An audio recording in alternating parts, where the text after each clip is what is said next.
علاقہ جو ہے یہ ایک بڑی عجیب و غریب کیفیت سے دوچار ہے. وہاں کے باسی جو ہیں، وہاں کے لوگ جو ہیں وہ سراپا احتجاج ہے.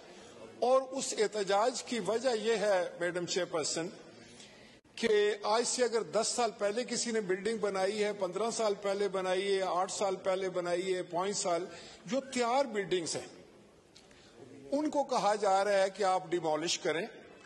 اور بدقسمتی سے ان کو اس حد تک تنگ کیا جا رہا ہے کہ لوگ جو ہیں وہ پھر سڑکوں پر نکلنے کے لیے تیار ہو چکے ہیں.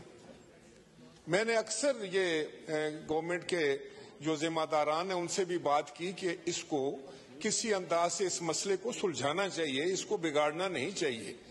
اب ہوتا یہ ہے کہ اگر آپ جب بلڈنگ بن رہی تھی تو اس وقت وہ محکمہ جات کہاں تھے، وہ ایڈمنسٹریشن کہاں تھی، جب اس کی چھت مکمل ہوئی کہاں تھے، جب وہاں پر بجلی کے جو ہے وہ میٹر لگے تو وہ کہاں تھے، اس وقت کسی کو خیال نہیں آیا.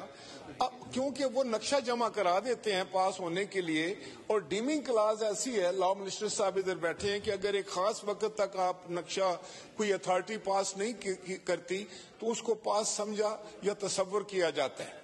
اسی انداز سے لوگوں نے وہاں بلڈنگز بنائی ہیں. لیکن اس وقت میرے پاس جو ڈیلیگیشن آئے اور انہوں نے جو مجھے صورتحال بتائی ہے وہ نہایت تشویشناک ہے. وہ کسی وقت بھی یہ فلیئر اپ ہو سکتی ہے. وہاں لوگ اکٹھے ہوئے. اب جو علاقے کے نمائندگان ہوتے ہیں یا سیاسی لوگ ہوتے ہیں وہ اپنے عوام کے ساتھ جاتے ہیں، ان سے بات کرتے ہیں، ان کو سمجھاتے ہیں اور ان کے ساتھ اظہار یکجہتی کرتے ہیں. اسی ہاؤس کے سابقہ 2 ممبران محترمہ مہرین انور راجہ اور جناب غلام مرتضیٰ ستی بھی وہاں گئے، اور انہوں نے، میں سمجھتا ہوں، اور بہت سارے شاہد خاقان عباسی صاحب بھی وہاں تھے، یہاں کے جو سٹنگ ایم این اے ہیں اسامہ صاحب بھی وہاں تھے، اور کچھ سیاسی شخصیات تھیں. اب اس انتظامیہ نے ان سب لوگوں کے اوپر ایف آئی آر کاٹ دی.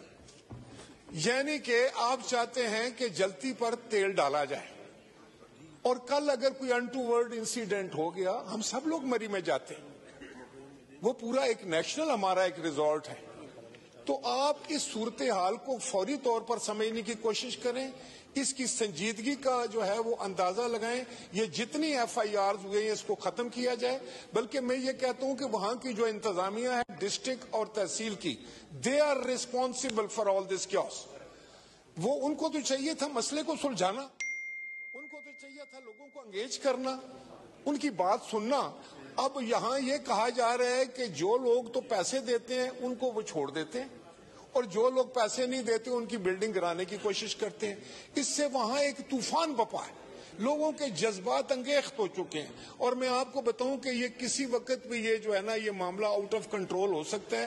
لہٰذا میں یہاں بڑے ذمہ دار لوگ بیٹھے ہیں، ہمارے لا منسٹر صاحب تشریف فرمائے، انٹیریئر منسٹر صاحب ہیں، اور میں سمجھتا ہوں کہ یہ اس معاملے کو سلجھانے کی کوشش کریں.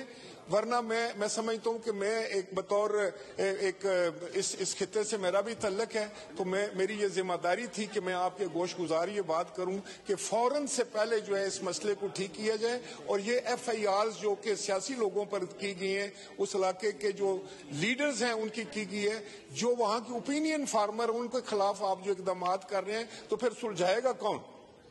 اس لیے، اور جو ذمہ دار لوگ ہیں جنہوں نے اگر کوئی غلط بلڈنگ بنی ہے اس کو الاؤ کیا ہے، آنکھیں بند کی ہیں، پیسے لیے یا رشوت لیے، ان کے خلاف ایکشن ہونا چاہیے، نہ کہ عام شہریوں کے خلاف. بہت شکریہ.